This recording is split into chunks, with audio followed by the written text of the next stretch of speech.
Hello everybody, Andrew Casey from Hypersanity Books. Today we're taking a look at Miss Potter, the movie, and touching into some of her work with her writing, different things that I noticed within the film about writing and publishing that may interest you. Otherwise, let's just get into it.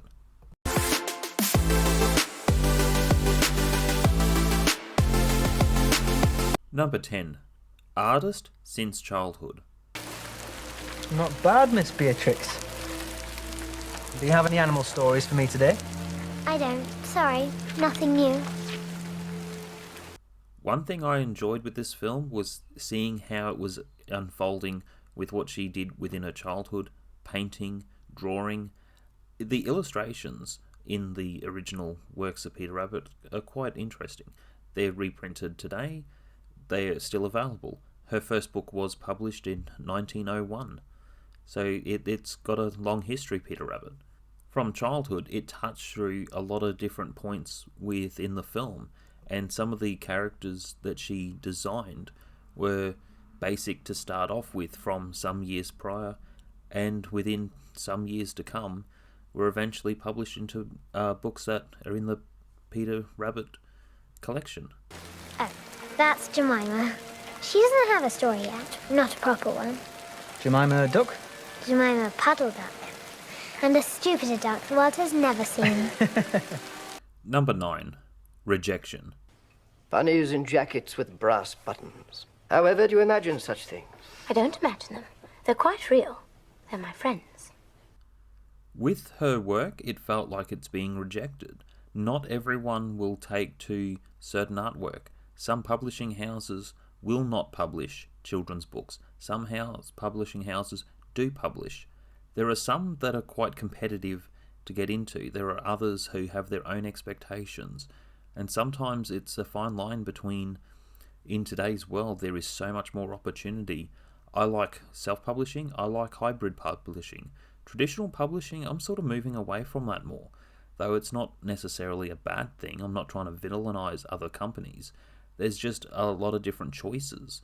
And with the movie, it touched on that type of rejection and what she was willing to do to move forward from there. To get overly hopeful. I know publishing your book will not sell a great number of copies, but I think we can turn a small profit. My dear Mr. Warne. Well, I'm pleased. Number 8. Feels like Pitty. Oh. I've given your book a great deal of attention. Truly, I would like it to look colourful on the shelf, so that it stands out from ordinary books. So with the publishing house, the two brothers ultimately are rejecting her work. The publishing house is run by the mother, who has the two sons managing, and then there is another son who is designated to her. So this is the first project that he's helping with to get something published. You have given it some thought. Which other books have you supervised, Mr. Warne? Personally? Yes. This will be my first, Miss Potter. I have recently informed my brothers and my mother that I'm no longer content to stay at home and play nursemaid solely because I am the youngest son. No, I would like a proper job working for my family's firm. And they have assigned me you. So some of the conflict between the scene where she's talking and questioning everything and what he's trying to do to reassure her, even though this is his first job, to help get something published and take her to the printers and go through some of the process with her work, from illustrating to publishing the book. It worked well for the story. There was a certain realism to it based off the real story. So with some situations, it can feel like someone's taking pity when an opportunity comes. Sometimes it feels like someone's taking advantage of you, especially in the self-publishing part. There are so many different companies and scams out there. I get heaps of them that email me at andrewcasey@hypersanitybooks.com. Now that email is out there for certain correspondences, and some correspondences do get abused. And there are some companies, as soon as I see one red flag, they're done. Number 7. Content. She felt content after she wrote the very first book. Now, it may seem strange to some. In some bookstores, it was doing quite well. And back then, the currency is vastly different in the early 1900s to what we know today, especially with inflation, hyperinflation, and everything else. things have changed over time. So with the story, it's hard to say in the sort of currency that we have today what she was making. But she was content. And then he's encouraging her to do more books. And then she had other ideas from her childhood that will start to unfold in the movie. And that's something else. You might have different ideas that you had way back, and some years have passed, and you can go back to certain ideas and maybe play on something to create a new work of art. Number 6, it's okay to be single. One thing said within the story, she grew up to the expectations, especially coming from a family with wealth, father and mother, and different expectations, different social norms. And one thing that stood out with that was that she wanted to be happy within herself. And that's one of the best things to do. Be happy within yourself, be happy within your writing, and with the journey ahead. It is okay for those out there in this channel who are watching, it's okay to be single, and it's okay to be in good, healthy relationships. There are all different friendships, which then brings on to another point. Number 5, falling in love. I know you have decided not to marry. All my life I thought that I would not marry either, but something has happened that has caused me to change my mind. Mr. Warne. No, please, let me go on, for if I do not say what I have to say now, I fear I never will. This is a good part of the story. She was falling in love with the person who helped her to publish. When you are working around certain people, that can happen. I've fallen in love with a co-worker. That's how some things happen in life. And it's not anything to do with the workplace as such. Sometimes it's just different feelings that we have as people. And she's in conflict within herself, which comes into other parts of the story later. So there is a certain part of making herself vulnerable to saying yes to the proposal. Yes, I'll marry you. There are conflicts within the family. The mother doesn't approve and the father doesn't approve. Norman Warne is a tradesman, Beatrix. No Potter can marry into trade, and that's final. And what are we? Father's money comes from grandfather's printing works in Lancashire. A trade, mother. So she has to make her own choices with what she's done with herself. She's more financially viable to not live with her parents in her adult years and move forward to other aspects. So seeing an accountant and talking to other people allowed her to venture into some other avenues which were quite interesting. And if grandfather hadn't run for Parliament, we'd still be living in the shadow of his factories.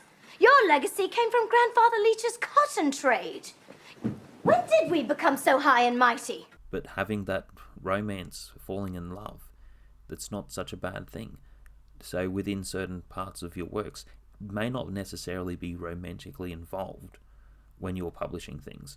I'm not saying to do that, but there are some relationships that build up stronger and better the more you're dealing with certain people. And within this story, it was well said within this movie, and it was also inspiring for young authors out there. Norman Warne is a gentleman of comfortable means and not one bit beneath us. And I intend to marry him. Not if you expect to take 1 penny of your inheritance. You haven't disinherited Bertram for running off with a wine merchant's daughter. Happily, I'm a published author. I have means of my own. This discussion is over.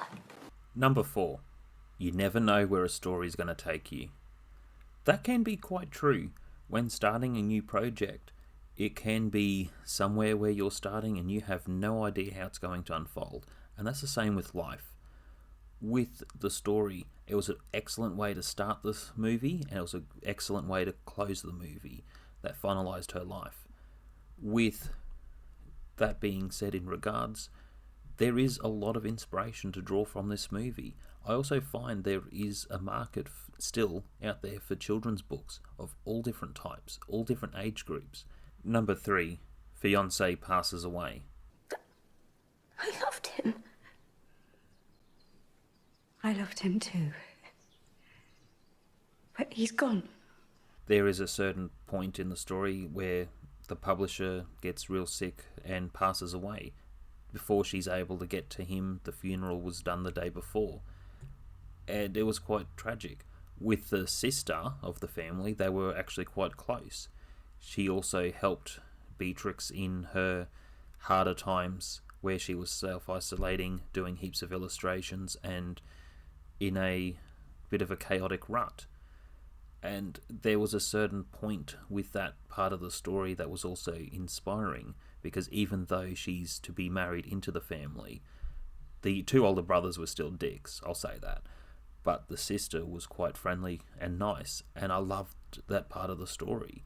It also felt like with different friendships and relationships that we have, there are other people who we do get closer to in life and have friendships years later, which within this part of the story, this was also drawing some other inspiration. Sometimes in those chaotic moments in life, you might be doing a lot of writing in chaotic, hard times, and some of that work that you do, you can sometimes go back to that chaotic time when you're at a better mindset and draw some inspiration from your illustrations or from different paragraphs or things that you've written.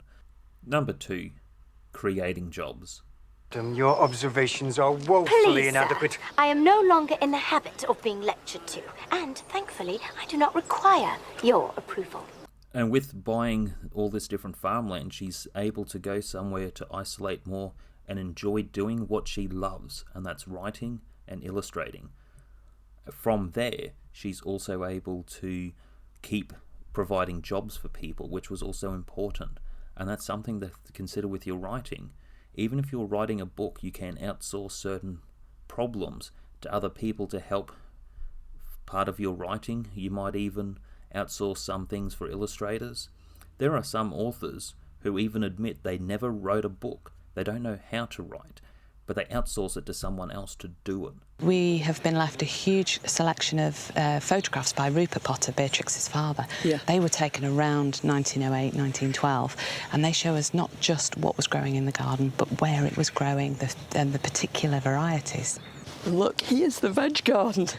Can't you just imagine Peter Rabbit climbing through the gate? Look at it. Happily ever after. Within the end of the story, some years later, she married her old childhood friend. He had interest in her work. There were times after she went out to the farmland and bought it out. There was a lot of things that happened within the story. You can do a lot as an author in today's world.